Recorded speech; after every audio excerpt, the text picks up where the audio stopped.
Tayo pong lahat ay umuko, tayo lamang po ay lumapit po sa presensya po ng Panginoon sa umaga pong ito. Aming Amang Banal, kami po ay nagpapasalamat sa inyo sapagkat napakabuti po ninyo. Nagpapasalamat po kami dahil kayo ang Diyos na tunay na nagmamahal po sa amin. Kayo ang Diyos na hindi po nagbabago noon, ngayon at magpakailanman. Salamat po Panginoon Ama sa muling pagkabuhay ng Panginoong Jesus. Salamat po, Panginoon Ama, binigyan niyo po kami ng isang katotohanan na hindi po kayang baliin ng sino man, Panginoon Ama. Isang katotohanan na pwede po naming panghawakan sa aming mga buhay. Isang katotohanan, Panginoon Ama, na mananatili po hanggang sa katapusan ng panahong ito.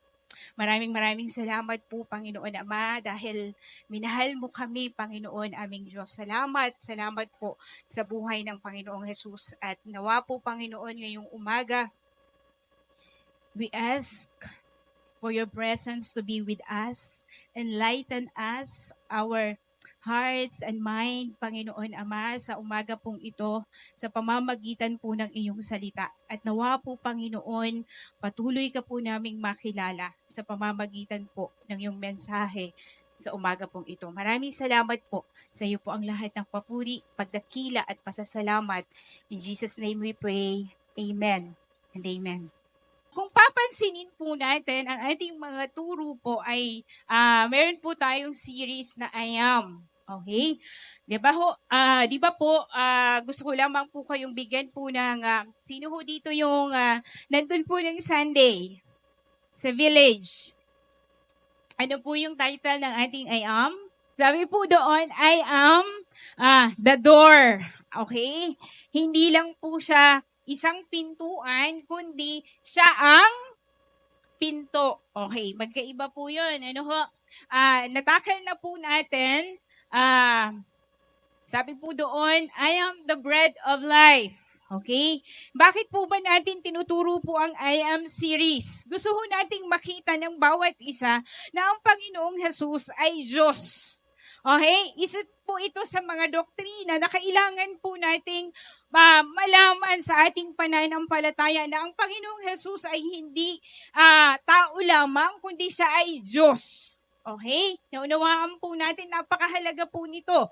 Sabi po natin, hindi lamang po natin natutunan that He is the bread of life. May mga bagay po na sa buhay po natin, kahit anong gawin po natin, hindi ho tayo masasapatan. Naunawaan ho natin, kahit magsikap ka, magtrabaho ka, makuha mo lahat sa mundong ito, meron pa rin pong kakulangan, kahungkagan sa loob na tanging ang Panginoong Jesus lamang po ang makakapuno. Kaya sabi ho, ang sino man pong kumain at uminom, sabi niya, kailanman ay hindi na magugutom at hindi na mauuhaw because He is the bread of life. Napag-aralan din po natin, hindi lamang po siya nagbibigay ng ilaw, but He is the light. Okay, naunawaan po natin. Sabi po doon, anyone who is in Jesus Christ will never walk in darkness. Kung wala po tayo sa Panginoong Jesus, kung wala po ang Panginoong Jesus sa ating buhay, tayo po ay nananatiling nasa dilim. Okay, tingnan niyo po yung katabi ninyo, no? Gusto ko pong maunawaan po natin ang lahat ng ito. And then, the third one, nakita ho natin, hindi po siya pintuan na dadaanan lang po, but He is the door. Okay? Siya ang pinto. Kapag wala kang Panginoon sa buhay, ang Panginoong Jesus na namatay, inilibing at muling nabuhay, para kang isang tahanan na walang meron bang bahay na walang pinto? Okay? Unawaan po natin, He is the door. Iba pa po yung shepherd. Diba? Iba pa po yung pastol. Iba pa po yung door. Okay? Ang mga tupa po, wala pong ibang dadaanan kundi yung pintuan na yun at hindi sila makakapasok doon sa ship pen kung hindi po doon sa pinto na yun. Naunawaan ho natin. Kaya po sabi ng Panginoon, He is the door. Okay? Kaya po, ngayon naman pong umaga, gusto ko pong makita po natin since we are celebrating Easter Sunday, ang muling pagkabuhay ng Panginoon, we are going to talk about the fourth I am. Okay? Bakit po I am?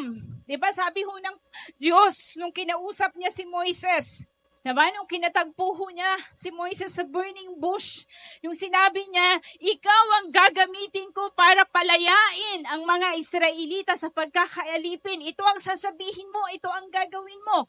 Sabi ni Moises, sabi ho ng Diyos, haharap ka sa Pharaoh, ito ang sasabihin mo. Sabi ni Moises, pag tinanong ng Pharaoh kung sino ako, kung sino ang nagsabi sa akin, nag-utos sa akin, anong sasabihin ko kung sino ka? Anong sabi ho ng Diyos? Sabihin mo, I am. Naunawaan ho natin.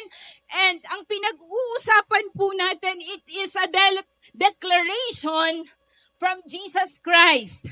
Sabihin natin, declaration. When we say declared, when we say declaration, wala hong makakabali niyan. Galing mismo ho yan sa Panginoong Jesus. Yan po ang pagpapakilala niya sa kanyang sarili. Uulitin ko po. Hindi po ito pagpapakilala natin kung sino ang Panginoong Jesus, ha? Hindi po ito pagpapakilala na kung ano man pong libro. Ito ay pagpapakilala ng Panginoong Jesus sa kanyang sarili. It is His declaration. Unawaan po natin. And this morning, we are going to talk about the declaration of Jesus Christ when He said, I am the resurrection and the life. Sabihin nga po natin, resurrection and the life. Okay?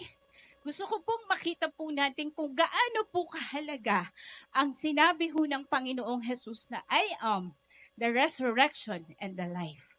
Without the resurrection of Jesus Christ, we are doomed. Ano po ibig sabihin noon?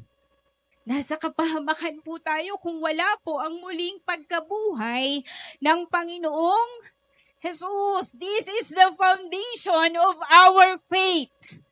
Sabihin po natin, foundation. Okay. Kasi po, tingin mo kayo sa akin, kung ang Panginoong Jesus na sinasamba at kinikilala po natin sa buhay natin ay hindi ho nabuhay at nananatiling buhay ngayon, walang kwenta po ang ating pagiging mananampalataya. Napakahalaga po niyan. Sabi ho dyan, I am the resurrection and the life. So tingnan lang po natin, bakit po yung mga unang Kristiyano, pakinggan ho natin mabuti. Tayong mga Christians ngayon, sobrang duwag ho natin eh. Sino ho dito yung takot ho sa kamatayan? Okay? The first time po, marami na ho akong napuntahang funeral services. Marami na ho akong nalamang namatay. Pero ho, nung time po na ang aking ama ay nasaksihan ko kung paano siya nalagutan ng hininga. Grabe ho yung sakit ho sa dibdib. Ano po? Pagdating ko ho ng Manila, naabutan ko ho siya sa hospital. Dami na hong nakasaksak ho sa kanya. Hindi na ho siya, gusto niya hong magsalita, may gusto siyang sabihin sa akin. Hindi ko naman ho maintindihan kasi ho, nakatubo na ho siya eh. Nahawakan ko lang po yung kamay niya, tapos pinisil lang ho niya. And then, sumakay na ho kami ng ambulance. Kasi from that hospital, we transferred him to the Philippine Heart Center. Ano po? Dahil po heart attack ang nangyari. Okay? Nung nasa ambulance na po kami, doon ho ako nakakita. I am a fan of Grey's Anatomy. I am a fan of lahat ho ng mga pelikula about sa medicine. Okay? sa medical field. Dr. Romantic, lahat ho yan napanood ko. Basta ba't tungkol ho? Doon ko nakikita yung mga malapit na, yung, alam niyo yung gauge po, kung may oxygen ka pa, kung gumaganon-ganon pa. Nung nasa ambulance po kami, nung sinakay ho namin siya sa ambulance, nasa 60 ho yung oxygen niya, ganon na ho kababa. Okay? Habang kami tumatakbo, unti-unti pong bumababa. Umabot ho ng 20. Nung nasa emergency room na ho kami ng heart center, sabi ho nung doktor sa akin, ilalaban mo ba si tatay? Sabi ko, ilang percent po ang pwede niyong ibigay sa akin para ho, kung sakali po, yaano na ho siya yung procedure na gagawin, sinabi na ho nila sa akin. Sabi nila, 1%. Sabi ho, kasi ho, yung mga kapatid ko, hindi ho sila sumama ho sa, ako lang ho yung kasama. Sa ambulance hanggang doon sa emergency. Sabi ko, 1%. Sabi ko, kahit 0.01 pa yan. Ilalaban ko ang aking ama. Gawin niyo po lahat ng procedure na pwede ho natin gawin. Okay? Sabi niya ho sa akin, Ma'am, anytime, pwede pong bawian ng buhay si tatay. Pag nag-angioplasty tayo, pag ganito ang procedure, anytime po. Sabi ko, kahit kahit ano pang anytime yan, gawin niyo po. Alam niyo mo yun? Nasa emergency na, lahat ho ng mga doktor, ang dami na hong machine na nakapaligid ho sa kanya. 5 minutes. Nasa emergency room ho kami, ang dami na hong mga doktor. Nag-flatline.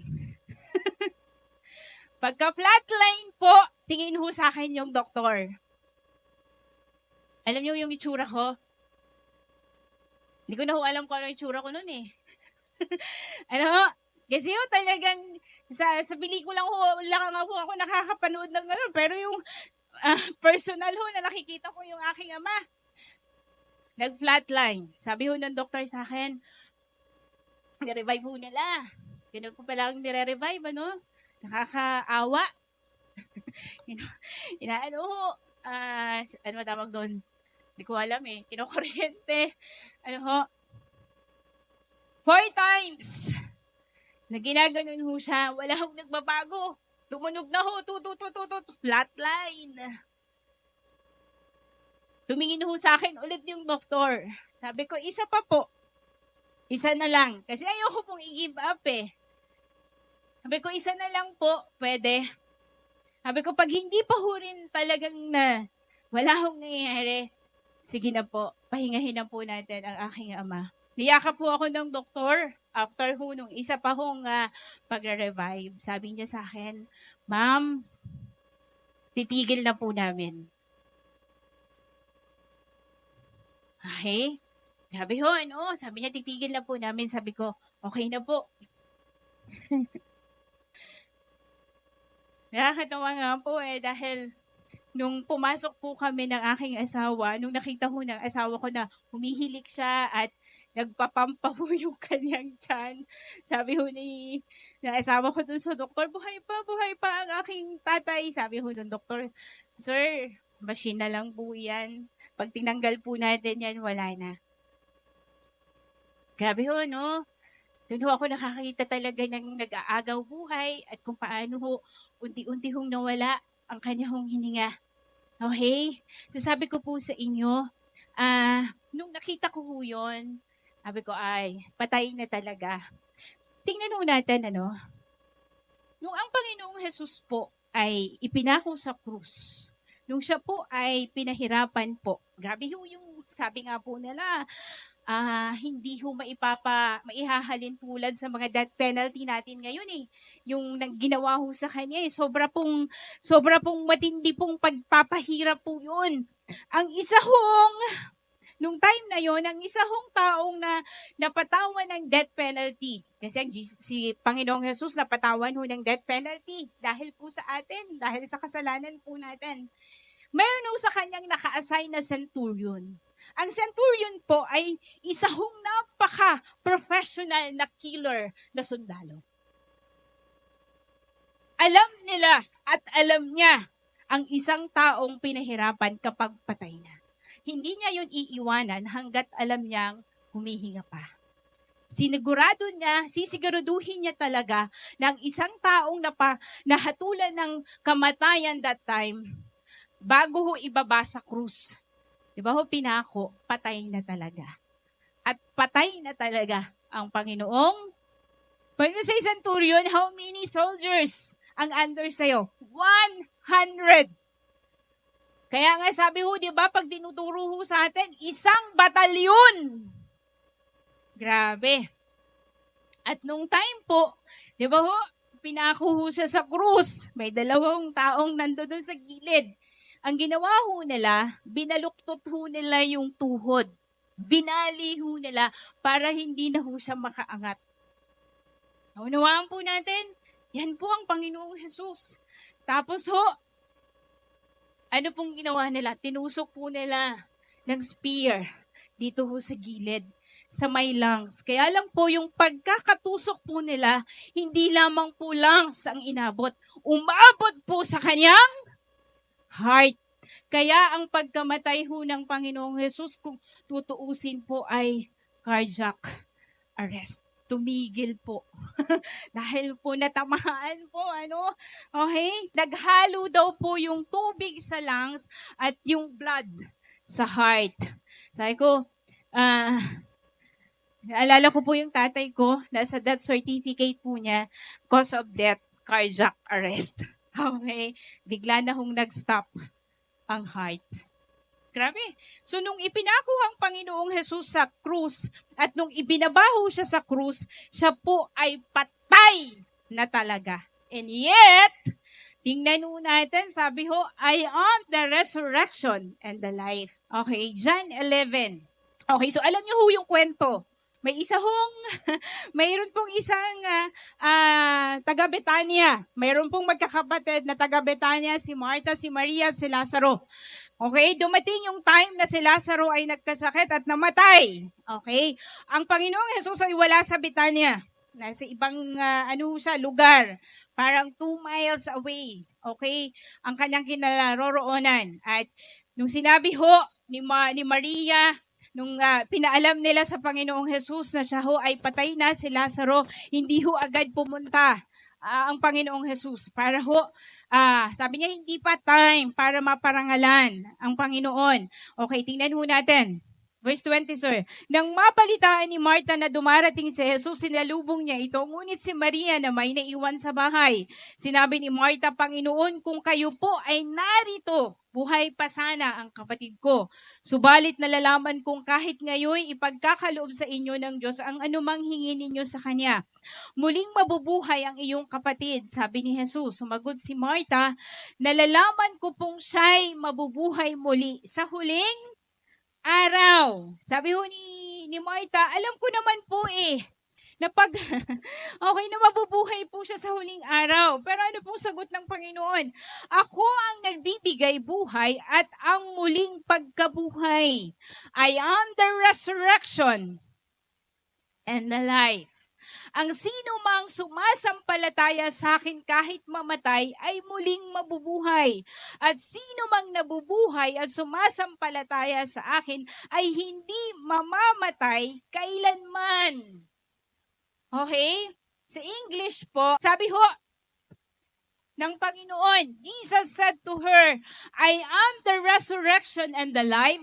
The one who believes in me will live, even though they die, and whoever lives by believing in me will never die. Do you believe this? This is the most important declaration ng Panginoong Jesus. I am the resurrection and the life. The one who believes will never die. Okay? The one who believes in me will live even though they die. Naunawaan ho natin. Sabi ho ng Panginoon, diba? Sabi ho ni Martha, alam ko naman, Panginoon, na mabubuhay siya sa huling araw. Pero ang gustong sabihin po ng Panginoon sa kanya when He said, I am the resurrection and the life. Sabi ho ng Panginoon sa kanya, Martha, hindi lamang ako bumubuhay ng mga patay. I am the life. I am the resurrection. Yun ang gustong sabihin po ng Panginoon. The moment, akala ho kasi natin, ito pinapaulit-ulit namin, akala ho natin yung resurrection, mararanasan natin kapag pumunta na tayo sa Panginoon. Kapag namatay ka na. Okay, hindi ho. That's Zoe. Diba? Z-O-E. Ibig sabihin po life. And that is Jesus Christ. Okay? The moment na ibinigay mo ang iyong pananampalataya sa Panginoong Jesus, the moment na binigay mo ang buhay mo sa Panginoong Jesus ng Biblia, mararanasan nyo na po yung eternal life. Yung resurrection, yung life. At sabi kong ganun, ano nga yun? Death cannot hold you. Hindi ka kayang i-overcome ng kamatayan. Ito po yun, naunawaan ho natin. And ito ang dapat maunawaan ng bawat isa po sa atin. Tingin ho kayo sa akin. Tingin ho kayo sa akin. Okay, ito ang dapat maunawaan po natin bilang mga Kristiyano. Siguro po yung iba ho sa atin dito umaattend kasi yung mga magulang mo Christian. Lumaki ho kayo na yung mga magulang mo umaattend ho ng church. Siguro nandito kasi yung mga kaibigan mo nandito, yung mga barkada mo nandito, yung crush mo nandito, yung girlfriend mo, yung boyfriend mo nandito. Pero gusto kong maunawaan po natin, ito po ang Christianity. Ito po ang totoong pananampalataya. Okay? When we say Christianity, it is a living person. It is a living God. Hindi ho patay na Diyos. Naunawaan ho natin. Ito ang tinuturo ng Panginoon, anak. I am the resurrection and the life. Ang sino mang naniniwala sa akin ay mabubuhay kahit mamatay. The moment you give your life to Jesus Christ, that soul ay nasa atin pong kaluluwa. Nasa soul po natin. At yung buhay na yan, kahit mamatay ka, hindi kayang i-overcome ng kamatayan. And that is Jesus Christ. Naunawaan ho natin. Ito ho, ano ho yung pinakamasakit kapag namatayan ka? Nung ako ho ay namatayan, grabe hong sakit yung naramdaman ko. Kasi po, mamimiss ko yung time na natatawagan ko ang tatay ko. Bago ho siya namatay, pakinggan ho nating mabuti. Bago ho siya namatay, nakauwi pa ho ako ng Manila. And he was so happy because nabilhan po namin siya ng cellphone.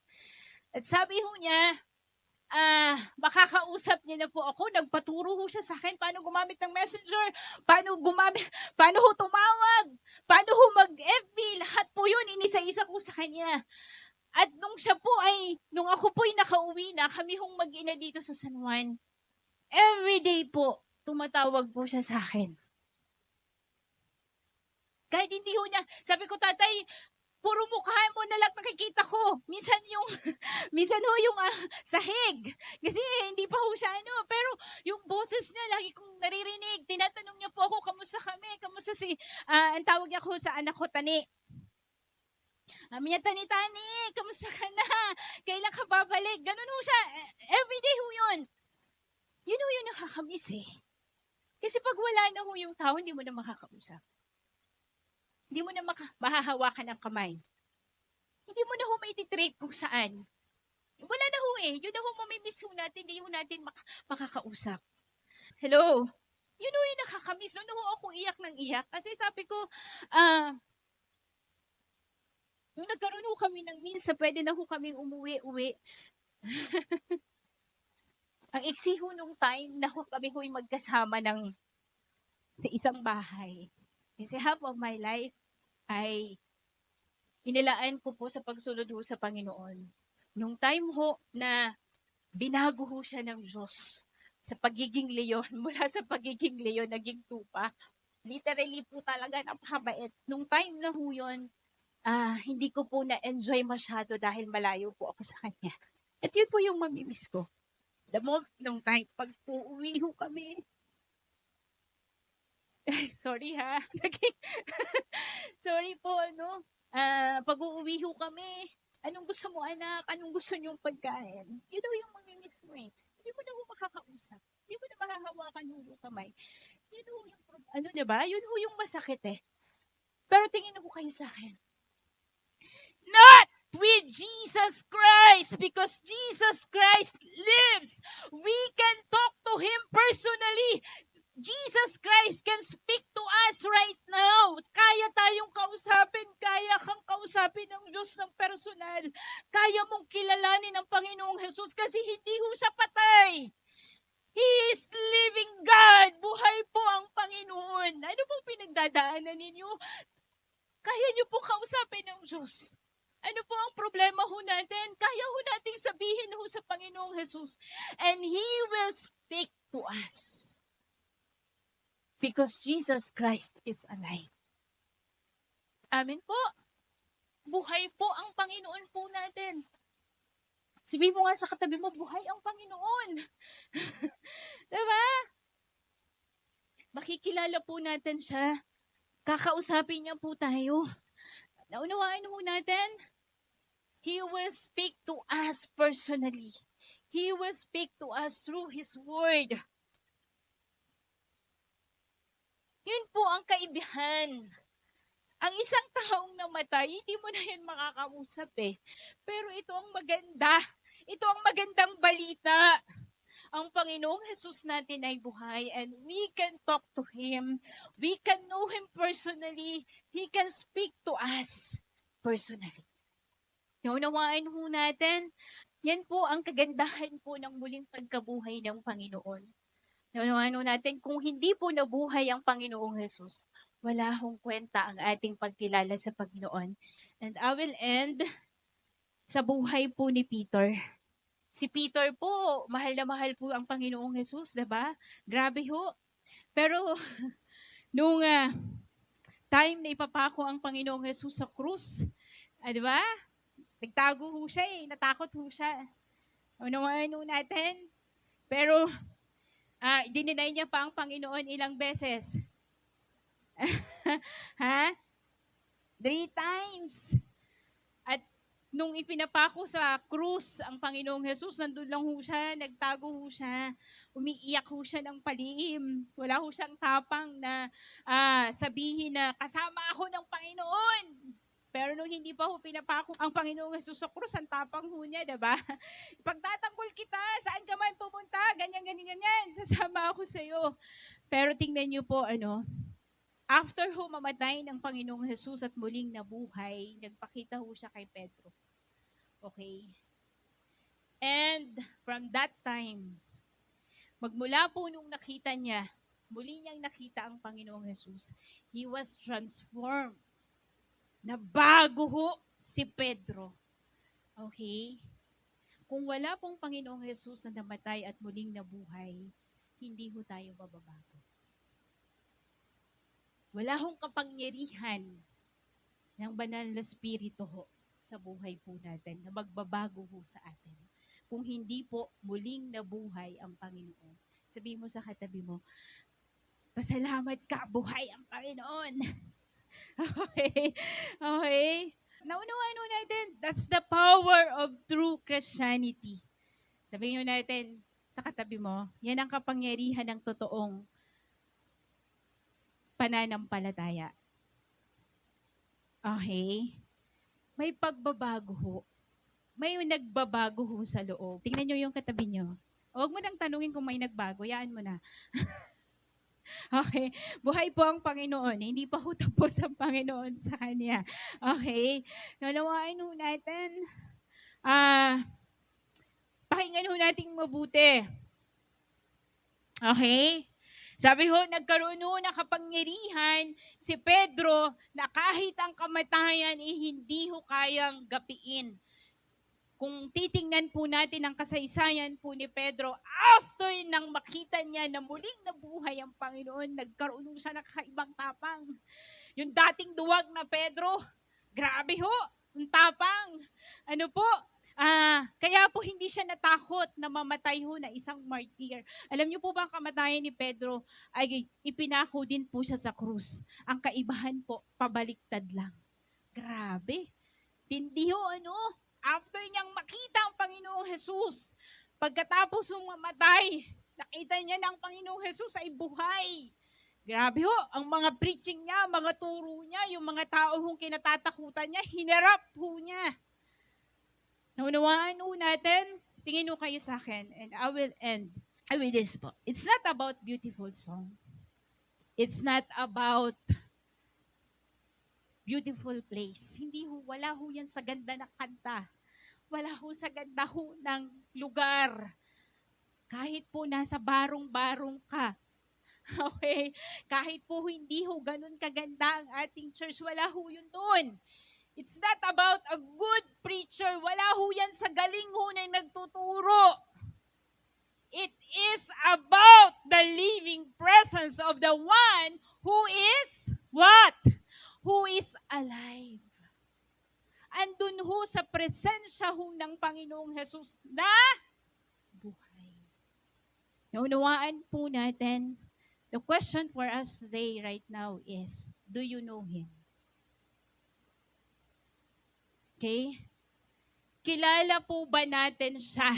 Kilala po ba natin ang Panginoong Jesus na to?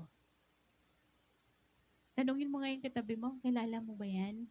Kilala po ba natin? Do you know Him? Do you know Him is in your life? That is the most important question. Kilala po ba natin siya? Yun po yung tanong sa atin eh. Uma-attend ka? Ang tanong sa atin, kilala mo ba ang Panginoong Jesus na namatay at muling nabuhay? Naunawaan natin.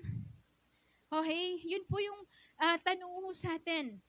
Nung una naman, kilala ho ni Pedro ho ang Panginoong Jesus, pero bakit ho duwag? Pero nung muli hong nabuhay ang Panginoong Jesus at muli niya hong nakita, sabi ko kanina, napalitan ho ng tapang. At sabi ko nga kanina, namatay pa ho siya bilang isang martyr. So ngayong umaga po, kilala ho ba natin ang Panginoong Jesus na ito? Uulitin ko po, sabi ho ng Panginoon, I am the resurrection and the life. Sabihin mo sa katabi mo, sige po, titigan nyo, sabihin mo sa kanya, Jesus Christ is the life. Okay? Ang Panginoong Jesus po ang buhay.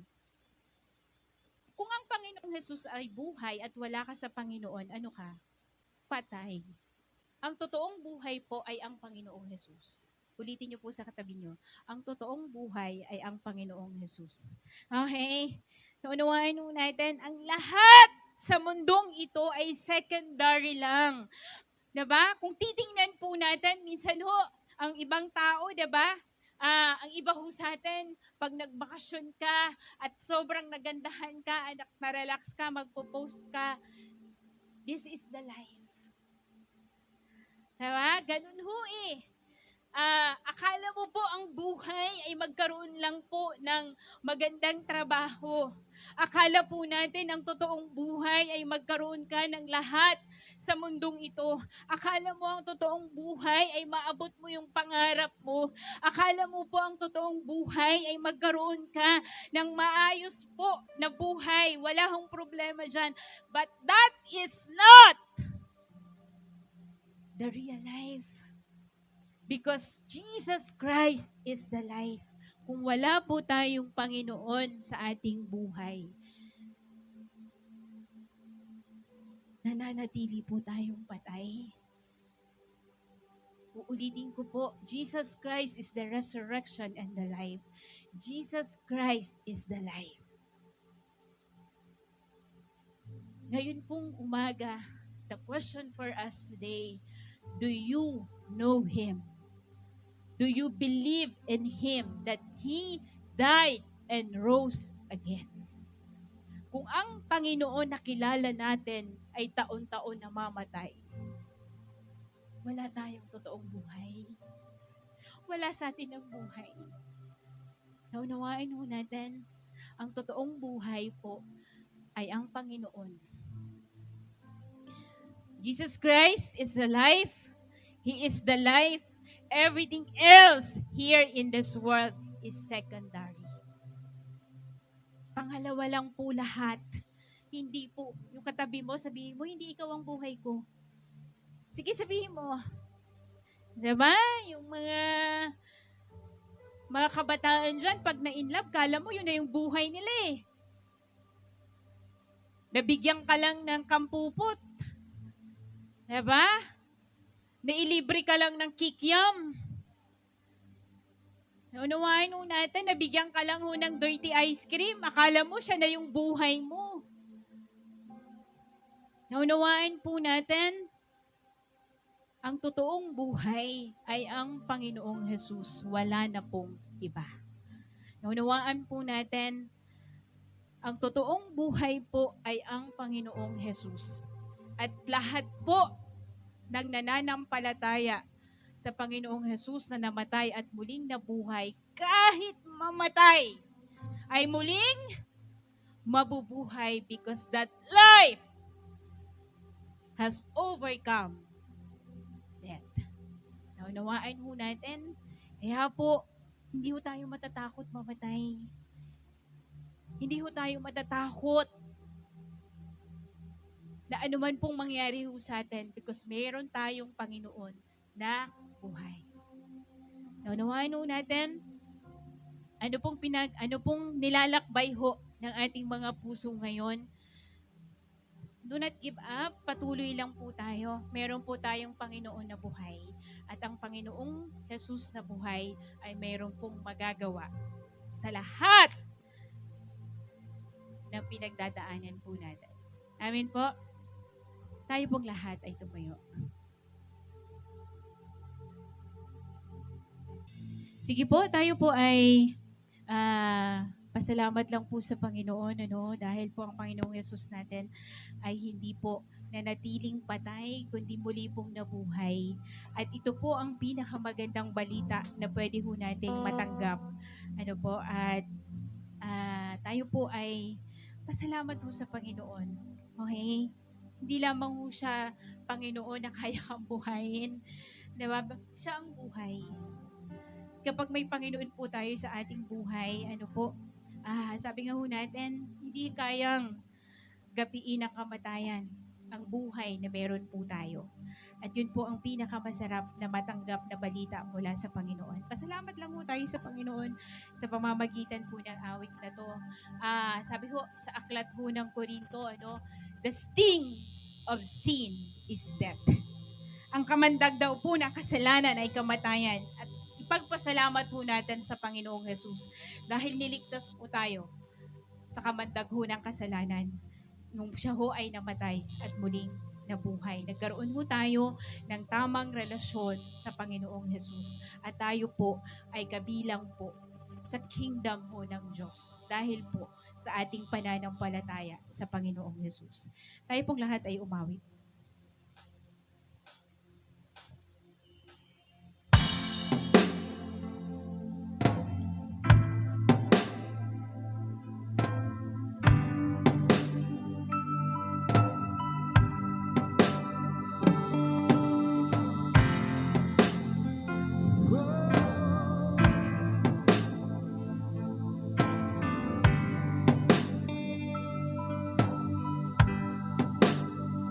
By His stripes we are healed. By His nail-pierced hands we're free. By His blood we wash clean. Now we have the victory. The power of sin is broken. Jesus overcame it all.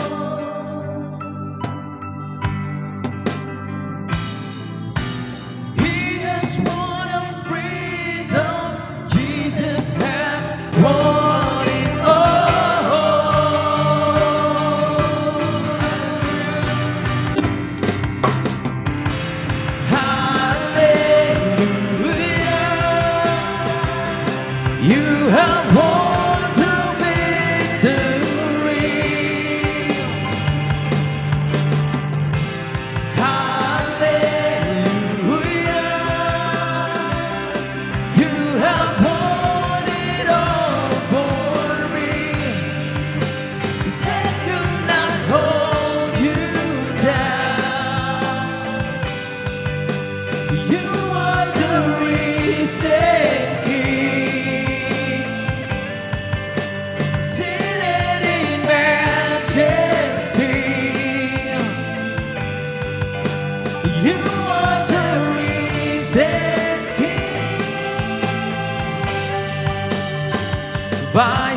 we are healed.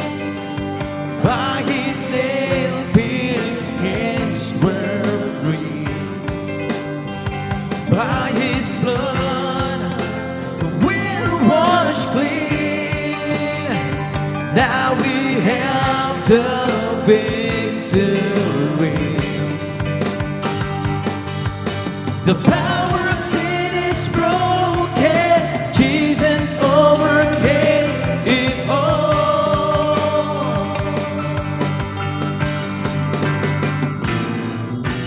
He has won our freedom. Jesus has won it all.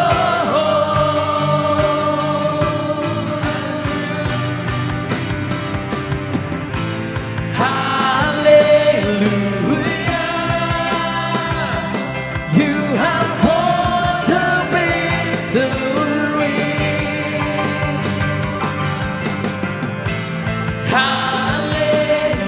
Hallelujah. You have won it all for me. Death could not hold you down. You are the risen King, seated in majesty. You are the risen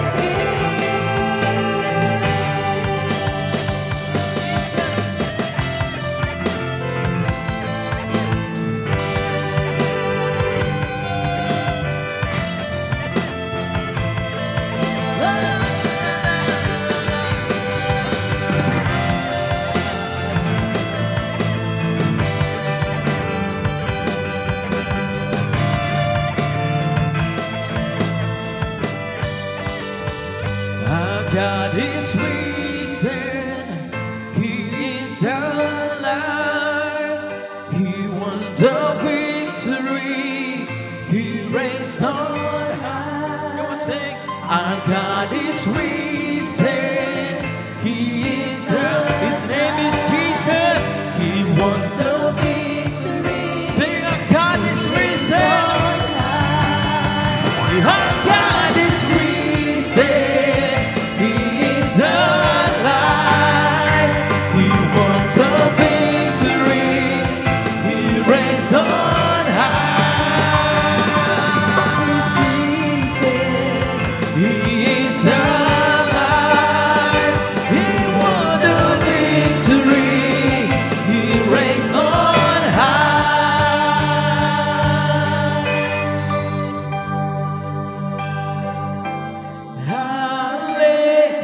Hallelujah. You have won the victory.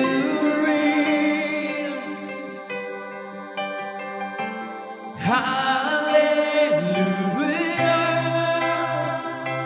You have fought it all for me. That could not hold you down. You are the risen King, seated in majesty. You are the risen King.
Aming Panginoon, kami po ay nagbubunyi at nagpapasalamat sapagkat kayo ay buhay.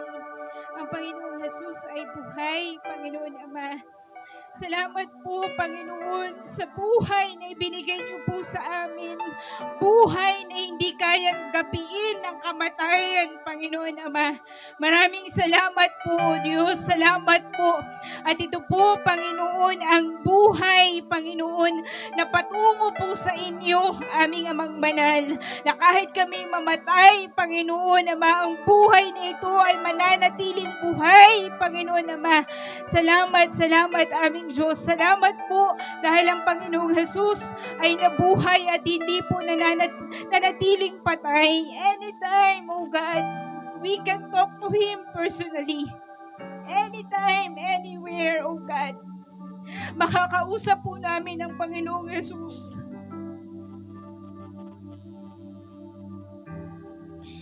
Mararanasan po namin ang kanyang kapangyarihan, ang kanyang pagmamahal, ang kanyang kabutihan, ang kanyang kadakilaan, Panginoon. Maraming salamat po. Maraming salamat po, O Diyos. Kaya Panginoon, kaya po naming magpatuloy dahil ang Panginoong Jesus namin ay buhay. Panginoon Ama, salamat. Salamat po, aming Diyos, amang makapangyarihan sa lahat. Makakapagpatuloy po kaming lumakbay patungo sa inyo. Ano man ang maranasan, ano man po ang pinagdadaanan, Panginoon, because you are the life, O God. You are the resurrection, Panginoon Ama. Kung ang kamatayan ay napagtagumpayan mo, wala ng bagay, Panginoon, sa mundong ito na hindi po namin kayang pagtagumpayan dahil sa pamamagitan po ninyo, sa pamamagitan po ng Panginoong Jesus. Maraming salamat po. Salamat po sa umagang ito. Samahan niyo lamang po ang bawat isang naririto, Panginoon Ama. At habang tayo po ay nakapikit, if this is your first time to hear this message, ikaw na nakikinig, gusto ko pong malaman mo, merong Panginoon, merong Diyos na namatay, inilibing at muling nabuhay para sa iyo. Panginoon na handa kang yakapin, handa kang tanggapin. At the moment you give your life to Jesus Christ, who is the resurrection and the life, magkakaroon ka po ng totoong buhay. Magkakaroon ka po ng buhay na hindi kayang gapiin ng kamatayan. And that is Jesus Christ of the Bible.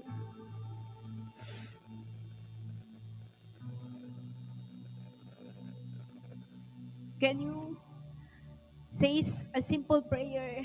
Lord, ang Panginoong Jesus ng Biblia na namatay at muling nabuhay, binibigay ko po sa iyo ngayon ang aking buhay. And the sting of sin is death. The moment you give your life to Jesus Christ, ang kamandag ng kasalanan ay kamatayan. Wala na po. Tinalo na po ng Panginoong Jesus. Malaya ka na pong makakalapit sa Panginoong Jesus. Maraming salamat po. Salamat po. Samahan niyo lamang po ang iyong mga anak, Panginoon Ama. Whatever their journey right now, kayo po ang nakakaalam. Patuloy po naming tingnan ang Panginoon po namin sapagkat ang Panginoon po namin ay buhay at may magagawa po sa amin. Maraming salamat po. Salamat, Panginoon. Pinupuri ka po namin, sinasamba ka po namin, dinadakila po namin kayo, aming Amang Banal, aming Diyos na makapangyarihan sa lahat, aming Panginoong Jesus, aming tagapagligtas, Panginoon Ama. Kasama ng Espiritu Santo, iisang Diyos, ngayon at magpakailanman. Amen.